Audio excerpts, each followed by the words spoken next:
more I teach the interpretation on piano live performance, the more I find parallels with teaching theater acting. Possibly these two live art brought ephemerally to an audience should be cross-taught. I think pianists will learn a lot from how theater teachers shape the meaningful understanding of a text within its context and as well as outside of the context. Since the fact that we recite texts which are universal in their meaning beyond their time periods make the meaningful exploration of the essence of what they mean to us today beyond what they meant to people in their day so more incredibly thought-provoking and deeply emotionally connecting, as if becoming in an experience outside of one's body. The soul meets the text. The text shapes the way we are perceiving the world, the meaning of all. Through a certain way, I could say that music interpretation is reciting a text, but music transmission of a agogic meaning, of a syntax, of the essence of the breath of those silences between the words, therefore between the notes, those pregnant silences, pregnant with intensity, pregnant with reflection.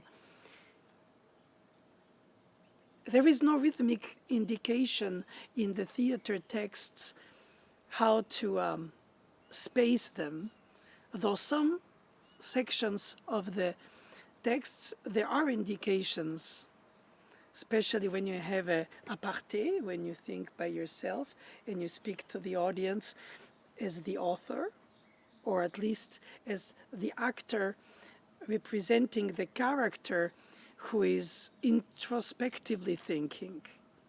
This introspection combined to the extroverted stage fact is almost an ambiguity by itself.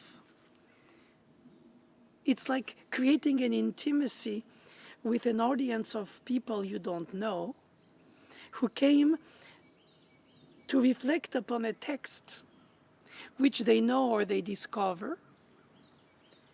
And during that moment, you have as an actor to create that moment where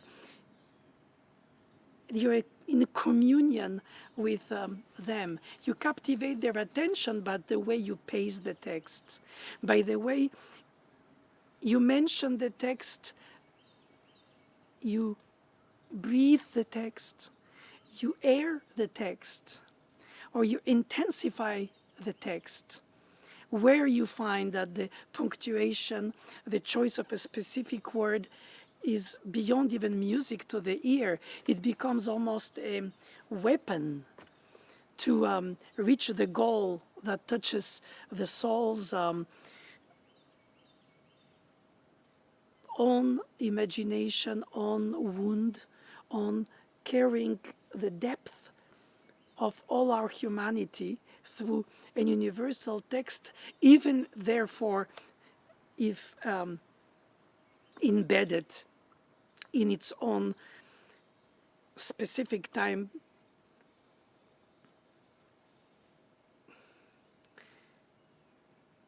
The imagination is not just something that you allow or something that you organize and harbor. I think it's the moment where the acting becomes believable. That means the precise moment where the audience forgets you act. Because the way captivatingly you convey the meaning that is in you of this text. Of course, you enter in the character like you enter in a coat. You enter in the character like you enter in a philosophical statement, which beyond yourself has universal, it's like a universal panacea for humanity. Of course, you deal with words. Everybody speaks words, especially if they share the language. They use them, they misuse them, they abuse them, they use them to insult or to seduce, to confess an intimate feeling or organize a very elaborate thought process. And there is no so much difference between the ones and the other when you use a word for the contextual meaning in which you place it. Therefore, in the text of the author, the usage of the word was not exactly the one that came to become in the present time. Therefore, you cannot recite the text with subtext explanations. You have to convey the words that can mislead if the listener is not aware of the context of the usage of that vocabulary in the writer's choice of words. But because they're common words to all of us who speak those words in this given language, the parallel here with music, live interpretation, performance of a music author's thought process, and I speak here about music without lyrics specifically, like evocative of all and specific of none. Since, unfortunately, and that is something I regret, since, of course, possibly my musical upbringing makes me biased to think that if not,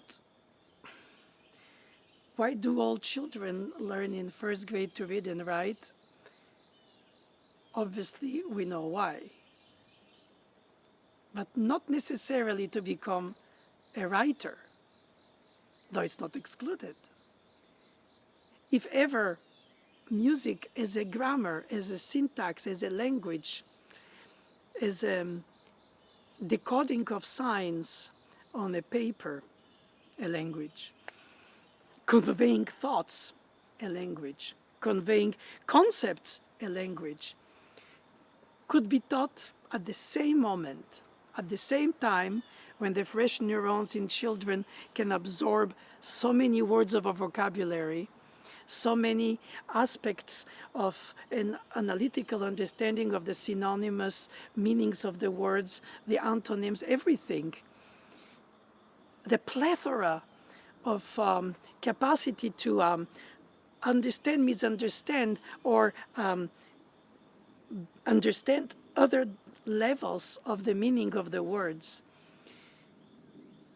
comes from the words learning in the first place, the alphabet, the organization of a syntax, the organization of the placement of the action of the verb in the sentence. So you can appreciate when an author inverts the order of the words because you know which mostly is used, even if you use it phonetically from birth in your mother tongue, but you have to learn to reflect upon being able to read somebody else's thoughts, somebody else's indications, somebody else's information for the common good or for your inner own information and capacity to become a responsible citizen, and then pursue your education towards reading specific researches which will bring you to become possibly a specialist decades later in whichever domain, or just the fact that you can watch an entertainment, listen to a song that has lyrics, and basically you can read without to be read.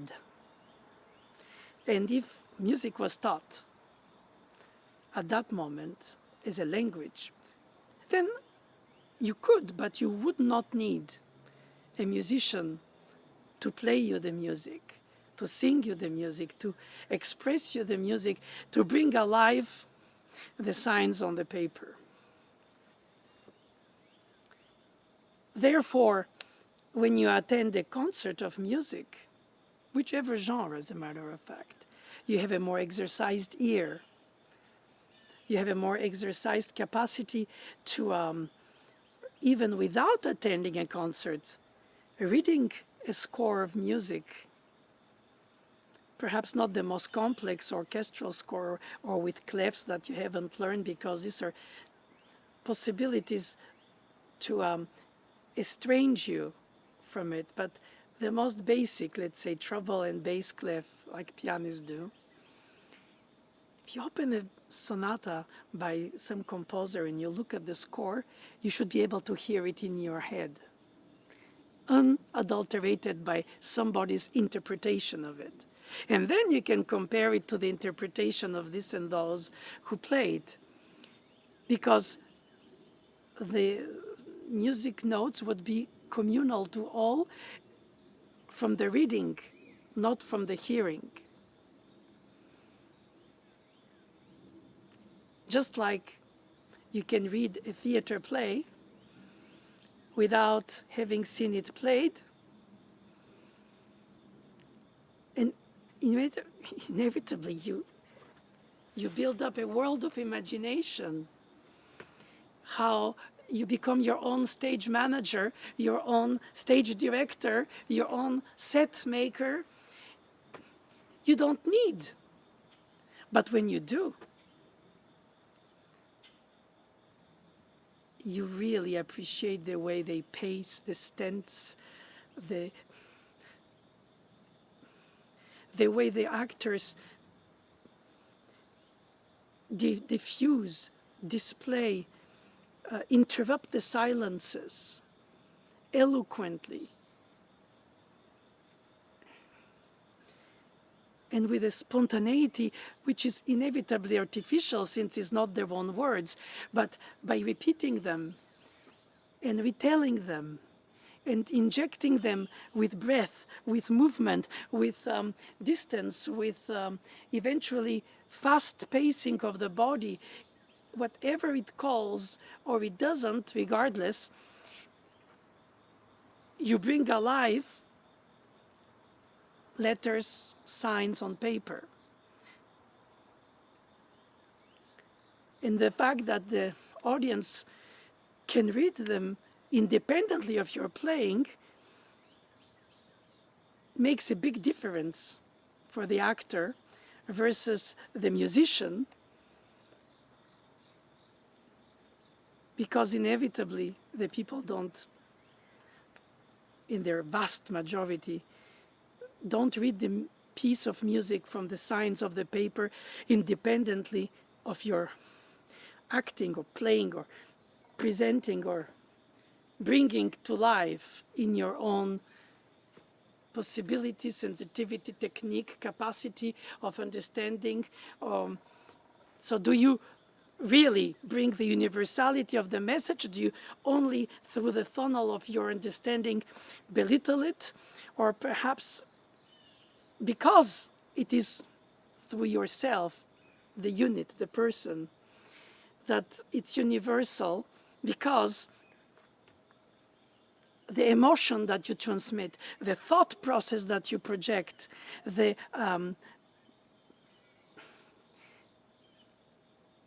ephemeral, sculptural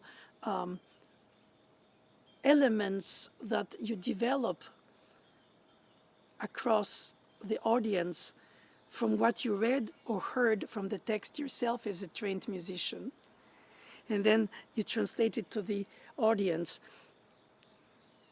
If not, they will just read the music silently and they won't need you. But in fact, they do need you. And that's why I think the parallel of theater teaching and live performance of music teaching has so much in common. It's the technique in order to forget that you act. Therefore, the technique to forget that you play. In other words, you play because of a certain amount of mnemotechnic ways of muscular memory, cognitive awareness on the keyboard. But the piece doesn't come out twice the same way, just like in a theater play too. That's the magic, often the frustration for the actors and the musicians of the live performance, is that so many circumstances can change what you had planned to present from what you understood the essence of the piece is. And in a way, that's what makes the live performance so touchingly, emotionally spontaneous, beyond how organized and studied and repeated it has been in practicing. Because there is the moment of the immediacy. It connects you to generations and generations of performers from the past who have recited these texts of music or of words, for whom it meant perhaps differently in the context of their own time periods. That universality of the text originally so is obviously tainted inevitably by the psyche of the way we perceive the world in the time when we praise these words. We transmit them to our contemporaries etymologically, all of these living around us at the same time. And so you think, what did they see, these actors and performers in music in the past generations and generations past, in this text which in the present moment you vehicle? You become the vehicle of the text.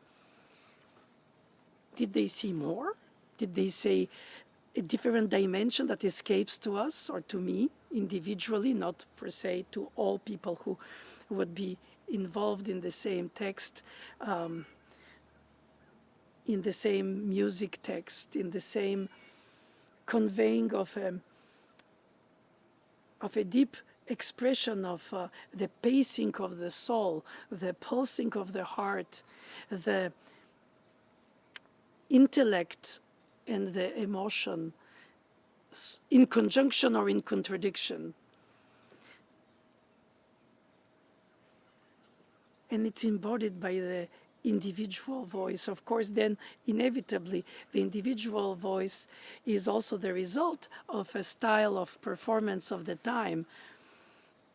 And so it's easy to make fun today of past performances, if recorded, where the style of delivery was more emphatic, less natural, or less natural to our standards.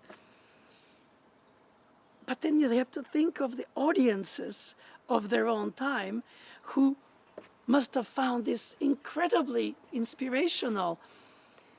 And nothing but for them, I find that to be an homage to those audiences of people going to seek through this communality of ephemeral exchange some meaning, some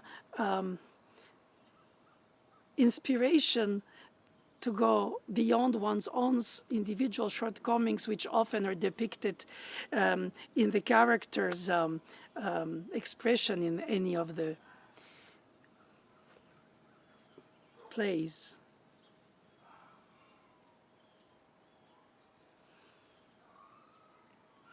And it's factual that even if in the past they couldn't keep live recordings of how they performed. They only performed for the sake of the moment.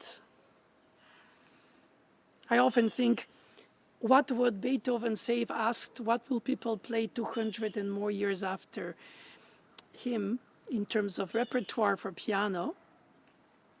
He might have said the Beethoven of their day, which was the way music, theater, painting, all art forms, philosophy included, was done. It was a necessity for themselves, for the moment, for the place where they were in the time, and I don't think they projected themselves in full consciousness, perhaps some more than others, but they crafted an art form, and the craftsmanship was the visible tip of the iceberg. How you write a sonata like Haydn, or how you deny the writing of a sonata like Haydn, or how you reject the organization of the chaos of nature through a form, and you decide to make it a free sentence that has a run-on sentence in music compared to the organized stanzas with a specific amount of syllables and the rhyme or not, and where the sound of music of the words as the sound of music of the notes has an organization. You can have a structure and throw notes, or you can choose the notes and then modulate each chosen note for the specific expressive element in a sentence, ornamental, decorative in Baroque, or with the fortepiano's appearance in the early 1800s and developing, the dynamic range of contrast of loud and soft, or distant and close, the symphonic or organ way to layer the elements of expression at different emotional developed concepts of presence and, I would say, shock and awe, Sturm und Drang in German, storm and lightning. And then in the early Romantic era, which interacts together with the classical era in music anyway, because all these elements overlapped so fast in the sociological, political aspect of the evolution of the thought process of the social belongings and the organized groupments of notes in Haydn by groupment of bars in the statement becomes a run-on sentence in Chopin, but between Bach's death, Baroque, and Chopin's death, Romantic, is only 99 years.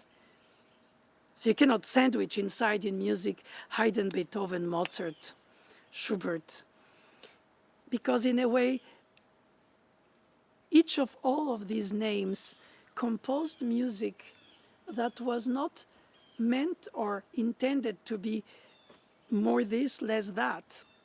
It just was in the trend of the day to break with some rigidity of the past. But that rigidity of the past was studied in the way you present your thoughts. And some composers like Mozart and Schubert did not reject, rethink, or revolutionize the form. They just went to the essence, the melody, the harmony, the pulse. And somebody like Beethoven was so uncomfortable in the clothes of the tradition which he received.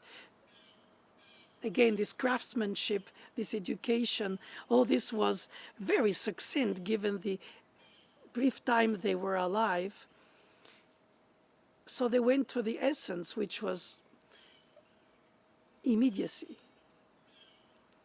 And that immediacy brought them to improvise. the way today we compose, brought them to bring from their inner world outwards through their playing their own music, which today we try to consider in music an interpretation, even if it's not our own world.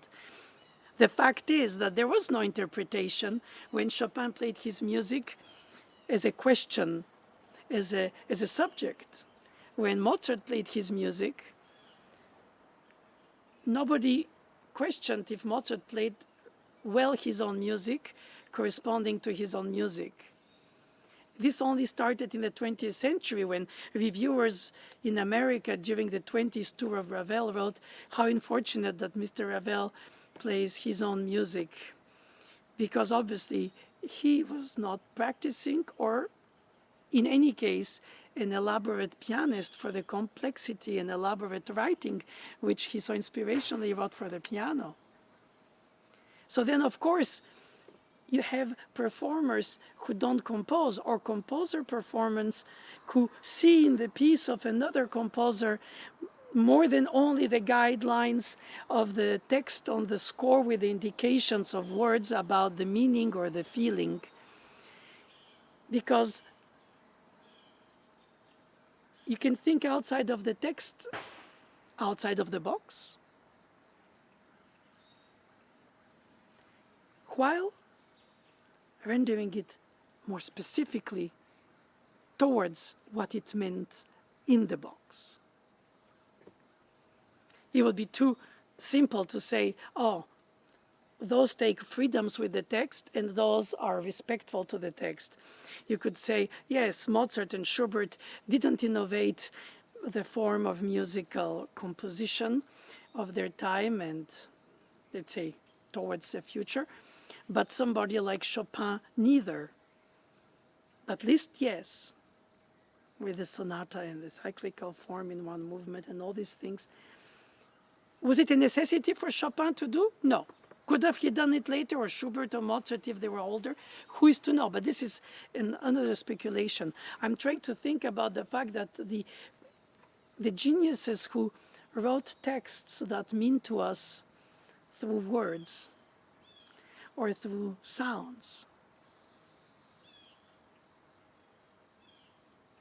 didn't all have to rethink the alphabet, like Schoenberg. Didn't all have to rethink the shape in which we organize the statements of these thoughts and these emotions that we translate through the theater plays or the music. They just felt very comfortable not needing to do it. Not that because they were lazy or traditionalists. And honestly, I really don't know why, because nobody can ask them, but nevertheless, it's too obvious when we can look at the timeline from our perspective that dissonances for consonances with attention for a release became dissonances as consonances by themselves in the 20th century with Stravinsky, Bartók, and more. And so our perception of the music of before has to be inevitably tainted, even if we try to be compartmenting our approach to think the audacity of that time of Beethoven compared to what it really was in the context of its time. Therefore, the choice of a word of Molière, of Shakespeare, of actors who play those texts, they have a conviction to convey a specific word that has an agogic meaning. And a different actor will emphasize another word. Perhaps not just to be different, but because all his thought process brought him to that. It's a conviction, it's a commitment, it's a calling, it's an inspiration, it's an inner world coming outwards towards the audience in the intimate sharing of a room at human voice range, for the live performance too of piano as well.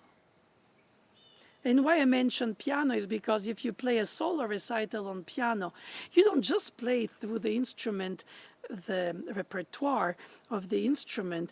It's a universal approach that allows you to colorize, highlight, voice, orchestral textures, chamber music, string quartet textures, aria textures, dance suggestive textures. Everything is suggestive. Everything can be narrated through the piano polyphonically, with the fact that we can combine so many elements at the same time on our own.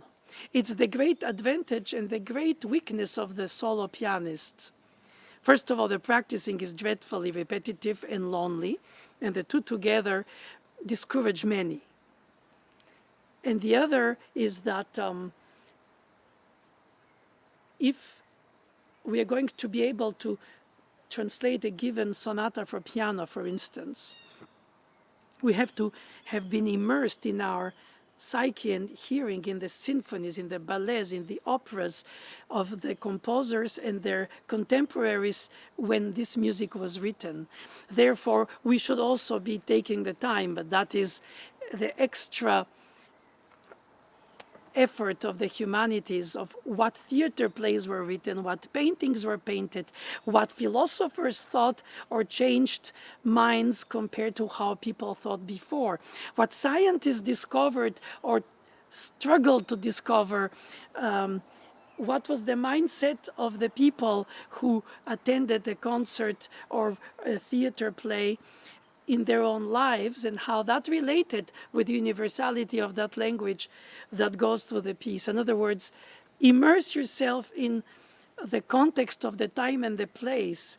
Learn about how people heard the music, how they organized the program, how they differently related to music, and mostly because it wasn't recorded. And I think when it became published and recorded, the composer, performer, the recording and live performance, the awareness of details and the complete statement in a personal way went apart.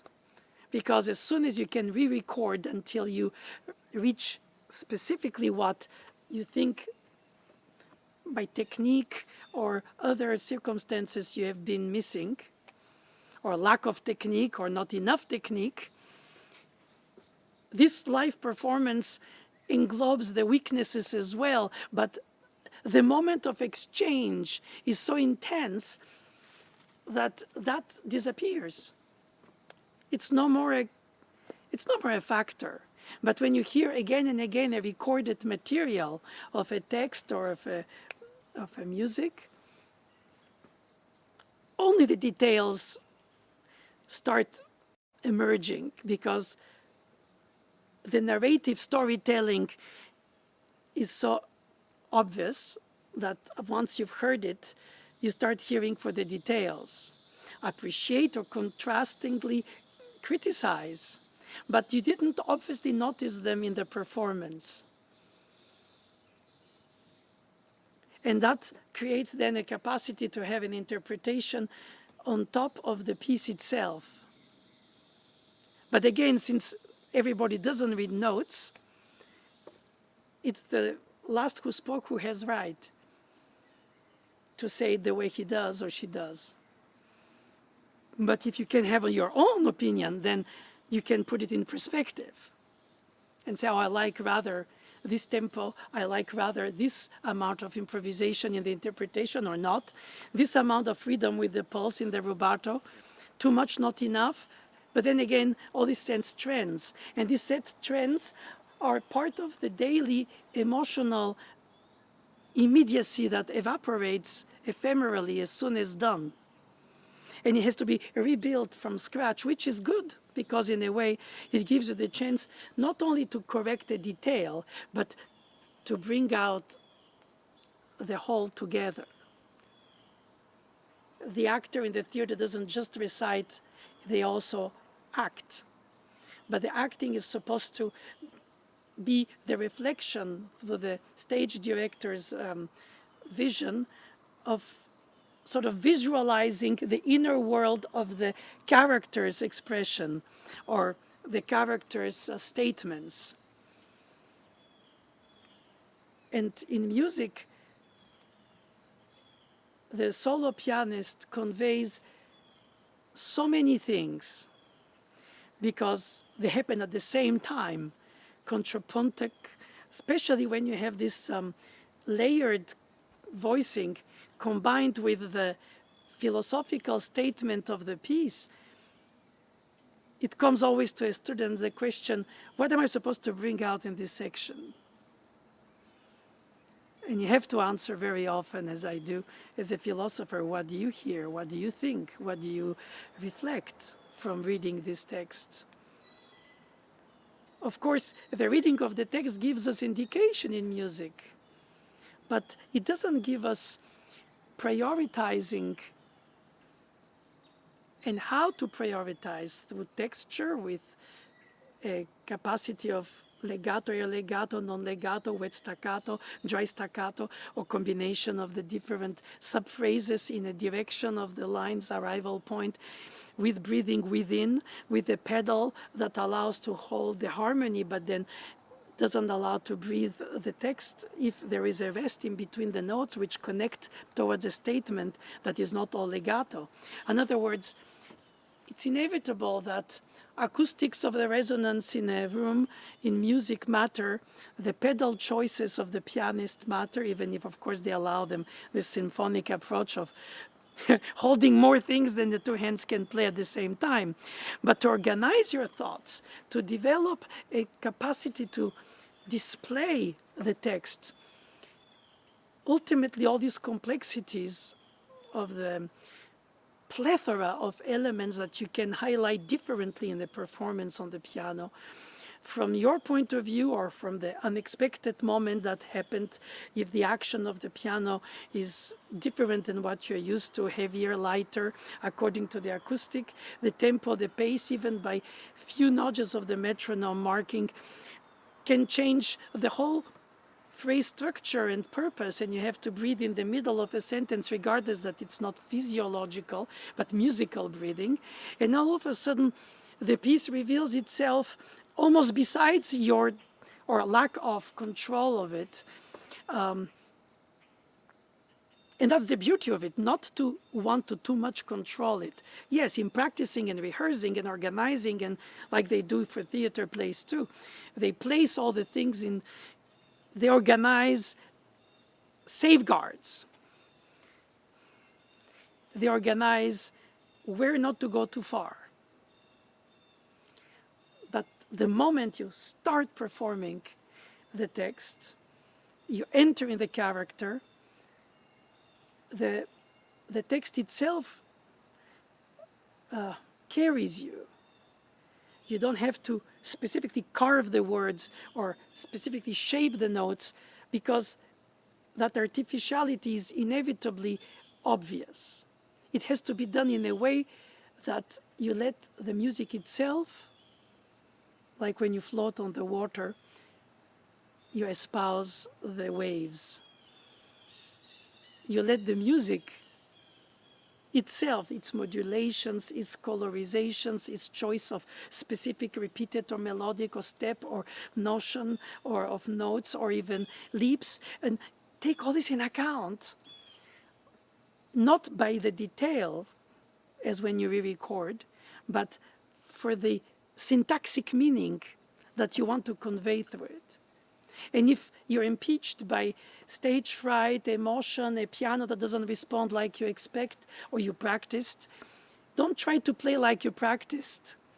Deal with the unexpected by having practiced towards the unexpected. And then spontaneously on the spot, in the instant, you go through the rails of the interpretation of the piece that you've played over and over to practice, But when it is the moment of the important sharing with the audience, the psychological, the hearing, the whole emotional state and the intellectual state are completely altered, because we're not just brains or just feelings, we're just humans, and we try to control our emotions or direct our thoughts process. We try to organize and bring out what is meaningful to us. And I would like to say that when a composer is a craftsman and playwright, author is a craftsman, shaped through the words, they gave us an universal capacity to reach our fellow humans.